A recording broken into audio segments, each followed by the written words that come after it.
पड़ा दीदी कला कारनामार गुमर चोरी धरा पड़ी कले हाई लेवल ड्रामा फोन छड़ाई नेले फाइल चोरी करी पळाइले अड़ुआरे पश्चिमबंग मुख्यमंत्री ममता बनर्जी ईडी जाल रे दीदी एमिति छंदी होई जाइछंती जे से कोन करूछंती से निजे भी जानि पारनांती आउ एबे दीदी एमिति किछि करि देइछंती जेउथि पई तांकु गिरफ करा जाई पारे बोली चर्चा होछि।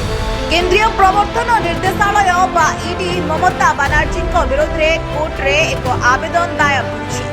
तांको विरोध रे सरकारी कार्य एवं ईडी तदंत रे बाधा सृष्टि करिबा एवं मनी लॉन्डरिंग मामला सह जड़ित प्रमाण नष्ट करिबा ने अभियोग अछि।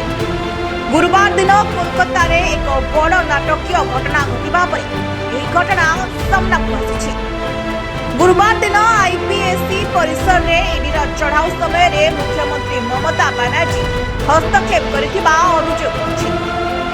सूचना मुताबक ममता बनर्जी दल टीएमसी को राजनैतिक परामर्श देउथबा कंपनी आईपीएससी रो कार्यालय रे कोयला चोरी दुर्नीति सह जड़ित मनी लॉन्डरिंग मामलार तदंत पाई चढ़ाऊ करा जायतिला।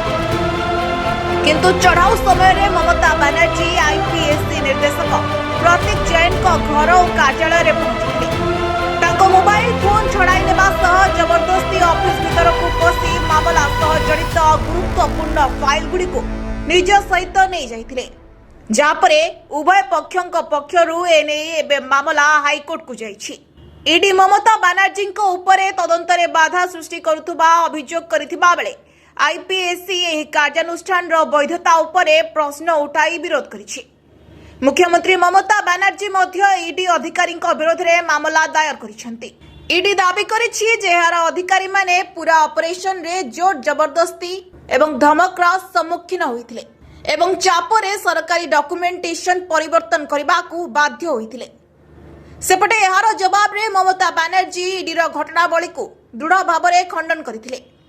से दाबी करथिले जे ईडी तृणमूल कांग्रेस निर्वाचन योजना सह जड़ित आभ्यंतरीण तथ्य हार्ड डिस्क एवं रणनीति डॉक्यूमेंट जबत करने को चेष्टा करुछि जहाँ कौनसी मनी लॉन्डरिंग तदंत सहित संपर्कित नुहे।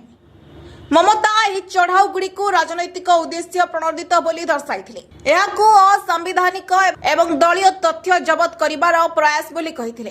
तेबे जदि ममतांको एही कथा मिछ हुए तेबे ममता गिरफ होई पारंती बोली सुनिबा को मिलुछि। ब्यूरो रिपोर्ट दिन रात टीवी।